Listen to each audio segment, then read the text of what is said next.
welcome to the Frosted Glass podcast with Adam and Ed. We all love food. It tastes great. Yes. And as a species, we like to eat more of it. Right. Especially Africans. Okay. But one man says no.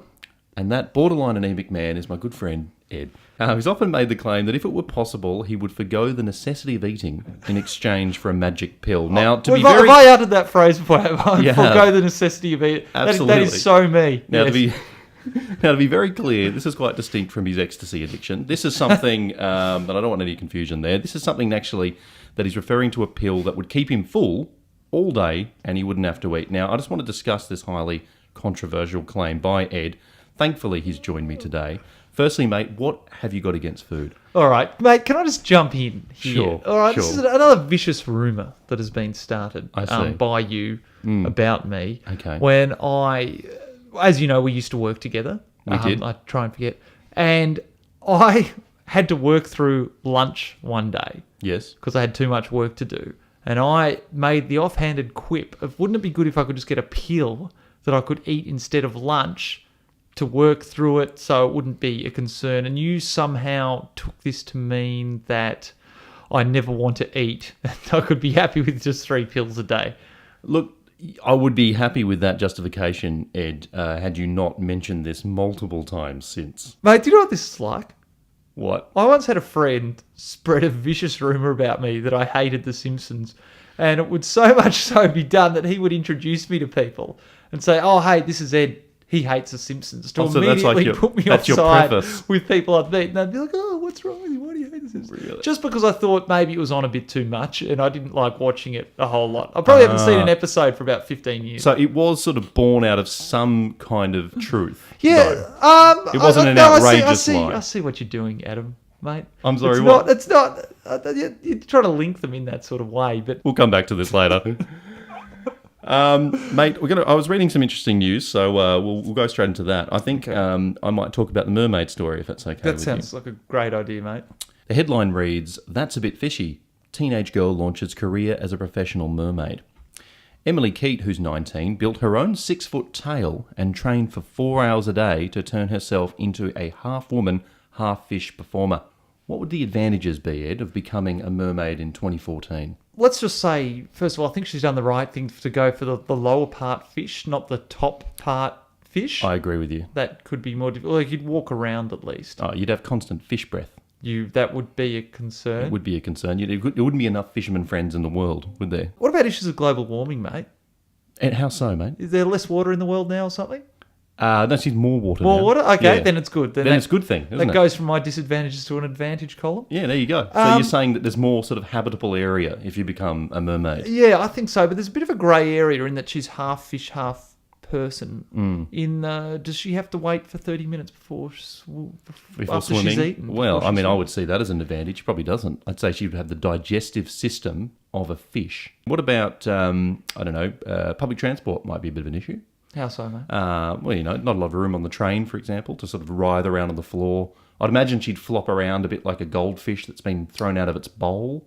Yeah, would she have to get one of those, the conductors to help it with one of those ramps? Like they have for Probably. people in wheelchairs? I would say so. And they'd Yeah. probably have to make the whole area moist. Oh, you'd probably have to put up with heckles, I'd imagine. What sort of heckles would you use, mate? Oh, yeah, you're the one that John West rejected. Oh, I'd imagine that. that'd be a very low act. Another disadvantage yet, I was thinking it'd probably be tough to sort of notch up plenty of Ks on the treadmill, being a mermaid. Possibly. Because I don't know how that would work, like in terms of physics. Swim laps. That's true. Just change up your routine. You do have to change up your routine. Makes it interesting as well. It would probably rule Japan off your list if you were going to do any overseas trips. Well, how big's the girl? She's quite big. Possibly. There's a whale culture.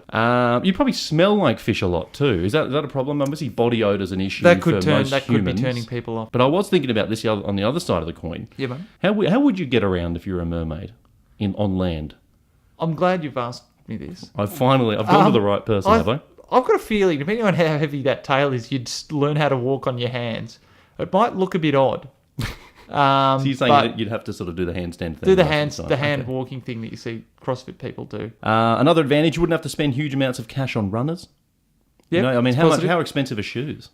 Very? Very. So is that rhetorical or you? Oh, no, well, Oh, I was I'm happy literally to asking jump you. in. Okay. Yeah, good. that's okay. I mean, they are very expensive, though, Yeah, aren't they? they are, yeah. You'd save a little bit of money Wear there. gloves for your hands, gym gloves. You'd still be less scaly than Christopher Pine, Ah, which would be quite good, Topical. obviously. And another thing that obviously dawns on me is that you would be in the box seat if there was a flash flood. you sure would. You're listening to the Frosty Class podcast. Today we're talking Spanish dwarf strippers.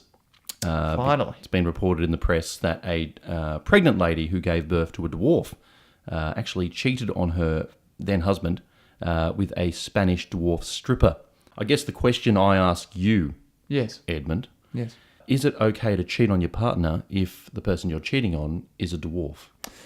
Well, mate, I think the thing is with this, I've heard of these lists that couples have of, if you meet this person, you're allowed to sleep with them as your sort of, your allowance in the relationship. Oh, really? So you have a bunch of credit points or something? Yeah, I imagine so, or people on that list. When you say you imagine so, do you have direct experience with this, or is this something that you've heard other people No, I've say? heard it. I've heard girls use it to me as an excuse, and Oh, then I I've said, see. "Well, it would have been good to know about this list." But why not get specific with the list? If Spanish dwarf stripper is there as your number one, I guess that the advantage of putting that on the list is if you said to your partner, you can cheat on me, but only with a Spanish dwarf stripper. just in the assumption it'll never happen. Exactly. Yeah. Statistically, you'd think that's quite low. There's probably about 10 in the world. How would you confront the dwarf if you'd found out that your partner was cheating on you? I'd want to speak to him on his level. Okay, fair enough. To be honest, mate, I was thinking about this and I thought if my partner had cheated on me with a dwarf, that I would actually probably take particular exception to it because I'm quite tall. Oh, to so me, it's it like would they be- want the absolute opposite. They of want the you. absolute opposite of me. So Yeah. I would find that very confronting. I'd probably have to challenge him to a duel. There was a case last year in England where a guy wanted to settle something by duel. By dueling with what? Like guns? No, or pistols, yeah. Just pistols? Yeah. Okay. 'Cause Well, it's that still in happens the, all the time. still Just go in to the rule. Lidcombe. You're listening to the Frosty Glass podcast. Making news today, a British parrot named Nigel vanished over 4 years ago and has returned to his owner, now speaking Spanish. Now, was I just trying to put it on? Because I imagine, even if someone lived in another country for 4 years, I'd deem them a bit of a wanker if they've just started to, say things in the accent or do this. Or it's just you don't pick up another accent after a certain age. It was abroad for 4 years. I mean, that's enough to immerse yourself in the culture, I Is would it have though? thought.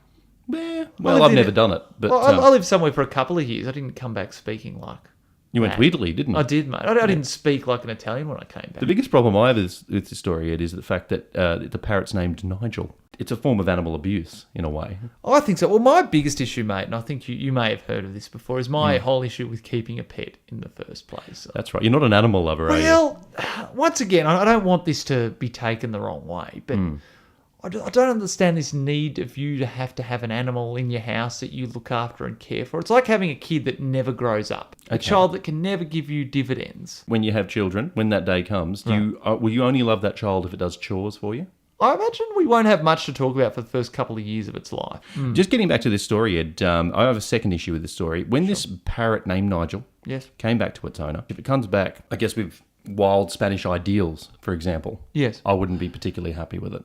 Okay, what particular Spanish ideals would we be discussing? I don't know. What if it came back and wanted to go to tapas all the time? Yeah, that would be That an would be issue. irritating. Started salsa dancing. It started salsa dancing, exactly. Would it have developed a sexier accent than mine, for example, and start cracking onto my girlfriend? Would it become all alpha male and try to assert its dominance in my house? Start shitting on the floor and deliberately insist I clean it up and that becomes my job? What will happen to this parrot if it becomes really, really Spanish? I think you would have to one-up it in every moment. If it shits on the floor, you do a bigger shit on the floor. What if the parrot came back with really shitty economic policy? The debate topic for this week, Adam, who would win in a fight between Abbott and Putin? Putin? Putin. Putin. Putin? Okay, fair enough. Why don't, before we get into, okay, Sure, mate. give the listeners some context here. Why are we debating between Abbott and Putin in the first place? Okay, mate. Well, I read the Daily Telegraph. I know what's going on. Okay. Something to do with Abbott saying he would shirt front Putin, a phrase not used since a 1920s school ground at a boys' school, I imagine. Yeah, it's not along very with common. the term fisticuffs. I'm going to look at the other side of it here, mate. Okay. Putin has wrestled a tranquilized bear. Okay. I'm sure you've seen the footage. I have. You've seen. I don't know if it was a video or just a picture. Whereas Abbott continues to wrestle with the Australian public on a daily basis. I feel like Abbott's got a lot more on his shoulders. Putin's got a little bit more of a cold, calculated look to him, but I don't know how that's going to help him in a fight. I feel like with Abbott, he's a lot more rambunctious. Don't forget his boxing scholarship, mate. How many boxing scholarships has Putin got? I don't know. 1, 2? I don't know. He's probably told universities to give them to him. Yeah, so I think I've made my point in that Abbott would definitely win in a fight between himself and Putin. Do you just want to step out of this now? Is it a bit like the end of 8 Mile when, Eminem does that amazing battle, Papa Duck's got nothing. Papa Duck? No, I'm ready to respond. Okay, mate, you're only going to embarrass yourself, but step in. Okay. So there you go. Ed's made the assertion, obviously, that Tony Abbott would beat Vladimir Putin in a fight.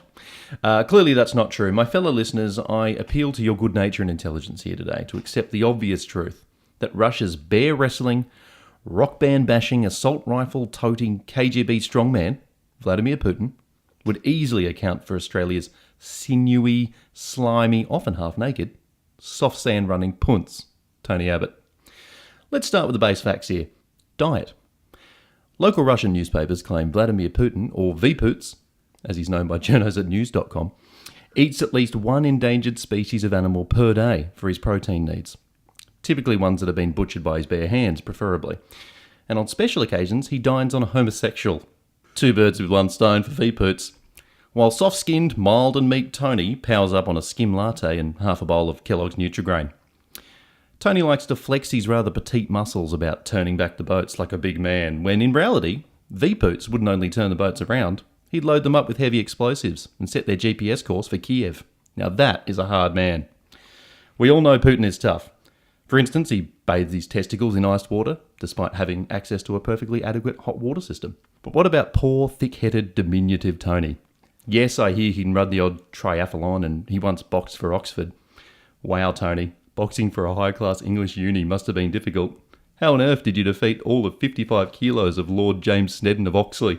And how did that fight end, Tony? Did it degenerate into a rather vexing game of Scrabble? Only downing your opponent in the final stage when you landed the word quizzical on a triple word score? As we speak, Vputs is probably already preparing for the fight by scrubbing his knuckles with a less fortunate Russian peasant. So watch your back, Tony, because your head's about to feel a bit like a Southeast Asian airliner. Vputs to win. Now, am I allowed to refute parts of your debate? Please do, why not? I noticed you mentioned something about a triple word score for the word quizzical. Yes. I think you'll find that has 2 Zs in it. Yes. There's only 1 Z in a Scrabble board. Is that right? Yeah. If you're lying about that, what else are you lying about in your debate? Mate, And I think that settles it, that Abbott would beat Putin. Welcome back to the Frosted Glass. Now, a big bit of information that's come out over the last few days is that Qantas has actually turned a profit for the first time in a while. I know the public of Australia would be very, very excited to hear about this. And it's quite exciting, actually, that we have the CEO of Qantas, Alan Joyce, here with us. How are you, Alan? It's great to be here, Ed. Good. Can I call you Alan? Please do. Fantastic. Now, Qantas finally out of the red and making money. It's an exciting time. Must feel great to be back in it again. It does feel great, Ed, and it obviously provides Qantas the opportunity to spend money on aviation luxuries again. Okay, such as? We'll probably use real petroleum again, which would be nice. Okay, well, what were we using previously? Red Bull. Okay, and using this Red Bull for fuel, did that lead to any safety issues, or? Only when flying around Russia a couple of times. Okay, what was that? We were using vodka Red Bulls by mistake. Oh, I see. So what do you attribute to the turnaround in the airline's profits? Well, Ed, obviously sacking all of our staff certainly freed up some funds. Right. What else did we do? We used to waste money on frivolous optional extras like in-house movies, edible food, landing gears, that kind of thing. Okay. Just going back to the landing gears, wouldn't that be somewhat integral to a plane's function? They're nice to have, but they're not essential. Oh, okay, more of a want than a need, you'd say. Okay, well, how would you land the aircraft then in that case? Generally, our pilots sort of just circle airports now, just sort of waiting for soft, cushy spots to open up for a graceful crash landing. These might include lakes, those slip and slide toy things that kids use. Right, yes. Foam pits, that kind of thing. Okay, well, Mr. Joyce, it's been fascinating, illuminating talking to you, and I wish you all the best in making more money. Thank you very much, Ed. And look, just a quick message to all of your listeners as well. Remember, fly Qantas. Unlike Malaysian Airlines, when we crash, you'll likely find the wreckage. Welcome back to the Frosted Glass podcast. Now, we have a treat today. We're joined by the sublime athlete and NRL player, former NRL player, Jarryd Hayne. Welcome, Jarryd. Thanks, mate, thanks. Now, all of Australia is asking themselves the same question. Yep. Why would you make the jump from rugby league to the NFL? Hotter cheerleaders. Okay, and that's a big sort of carrot and incentive for you? That's really all it came down to. Okay. There's only so many women you can sleep with in Sydney. I would imagine you would have done the rounds. Yeah, that's what I found. Once you've gone round the second time, you find you have to then step up and, it takes a big man to step up. I can imagine that. And you wouldn't want even your own sloppy seconds, would you? Absolutely not. Absolutely. I have a very strict policy on that. Fair enough. What will you miss about the NRL the most, do you think? Probably a lot of the casual racism. I guess it was sort of directed towards me. I'll miss all the brushing under the carpet. The NRL was very good at as well. I assume the same people are in place in the NFL. Jarryd, what skills will you likely bring to the game of NFL that you picked up playing NRL?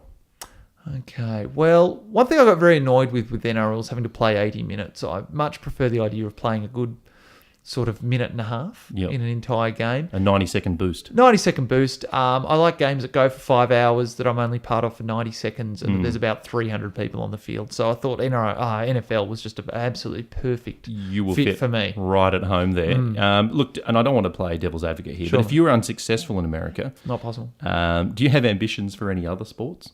I don't know if there's any sport that requires less effort. There are about sort of 987 plays roughly per game that you can choose. I imagine that. I've already been working on my try-scoring dance, touchdown-scoring dance. Sorry. Describe it for our listeners. Okay, it's more of a pelvic thrust, and then my knees go weak, and I wobble down. Fair enough, Jarryd. Look, and just to finish off, mate. How do you respond to claims that you sound a lot like Edward Archibald Digby, who hails from Bendigo? I'd like to say that's the biggest compliment I've ever been given. Welcome back to the Frosted Glass. Now, Adam, I am a bit of a hip cat, is how I would be described, at one with the kids. And one thing I'm still trying to get my head around, though, is text messaging. I'm pretty sure it's been around for a good 10 years now or so. Yeah, it's not a cutting-edge new technology. Isn't it? All right, I'm still struggling. And which aspects? Just the communicating, particularly grammatical points at the ends of things. Okay. Yeah. Like just standard punctuation. It's punctuation issues, I'd say. Because punctuation doesn't generally play a big part in text messaging, does it? Maybe it should, mate, because I've been a bit of back and forth with a friend of mine this week who is getting married in a couple of weeks. Yep. You have commented on I seem to have an affinity for going to weddings. Yes, you do. And he's never invited. Well, mate, this is how it's essentially gone. I was a bit of back and forth, just confirming the situations, everything. I decided to text to him at the end of that, looking forward to it, mate. Okay. Fair enough. That's fine. And I thought, how can I make this really, sincere, which it is. Yep. I'll put an exclamation mark at the end. Okay. I've accidentally put a question mark at the end. So it's been sent through. He would have read this as, looking forward to it, mate?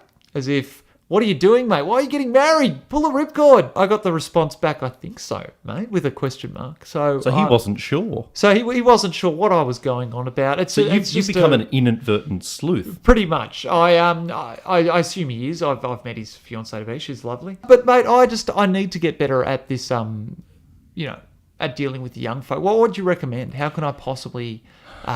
improve my ways. Mate, look, there's a few things you can do, Thanks, obviously, because I myself... I knew coming to you for help would be the right thing to do. Thank you. I'm extremely contemporary. I would imagine I would change your clothes. Let's start with the makeup there. I want to see skinnier jeans.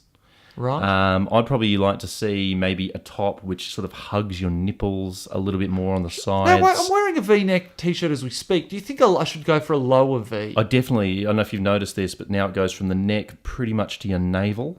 This That's was the an way. issue. This is when I realised I was getting old, when I went into a shop about 5 years ago and said I'd like a white V-neck T-shirt, and they said, regular V or low V? Showing off the chest. It's a weird Well, mate, notion for a man. it is, particularly with my case, for example. I'm a bit like a mink cat. I'm hairless. But so other people who have like the hair, I think that's what it's designed for. I think To it's show off supposed to the show... hair? Yeah, I think it's meant to show Most masculinity. of the people you see are at sort of music festivals and it's a shaved chest. I think But maybe they don't it have could a be your shirt at thing. all, mate. That could be the thing, They're yeah. virtually naked. Yeah, you are right. And they're high on some kind of pill. Yes. Maybe that brings me to my second point. Get high on pills. Right, should I get into that? I think you should Do you think start that, popping. Now being 30 years old, though, do you think that ship has maybe sailed for me to get into recreational drug use? To be honest, mate, you would never have been that hip even at the time. Right. We can't make miracles happen today, mate. That's hurtful, mate. I just want to step in the right direction. Even rough up the beard. I'd Really? probably put some product in there. Is the beard making me look too old, do you think? It makes you look like a lumberjack. You're listening to the Frosted Glass podcast. Now, this is an interesting story, Ed. There is an annual Shonky Awards for consumer products. Right. Such winners of this year's awards were a pair of swimmers that went see-through when wet. Okay, interesting. You developed a rash if they were exposed to things like the sun or lotion. Right. There was the packet of Tim Tams, quite disastrous Tim Tams. They were peanut butter Tim Tams that contained no peanuts. I see. Well, it certainly got me to thinking, Ed. And look, to be honest with you, I've had a lot of experience with this. I myself, mate, have attempted to invent a lot of things over the years. I did have the idea for a prototype of this one, an intelligent pair of skinny jeans that will actually undo itself and run away from the man if he's aged over 40. Interesting. And this is a personal one because I'm a bit of a health freak, as you know. And I cultivated a version of Yakult that has the benefits of good bacteria, but also comes with the added benefit of not tasting like horse semen. Now that's going to work. Another one I came up with, mate, was a smartphone that shoots pepper spray at any user who attempts a vacuous selfie with unnecessarily pouty lips. Interesting. Mate, I got another one for you. I Sure, also invented a high voltage pair of underpants Excellent. that shocks the wearer with a severe electric current anytime they say unacceptable words like totes Fair enough. or ridic. Yes. What about Okies? Okies? Fuck Okies. What about Orkies? don't Something's awkward. Oh, is that right? Orkies. Don't mind it.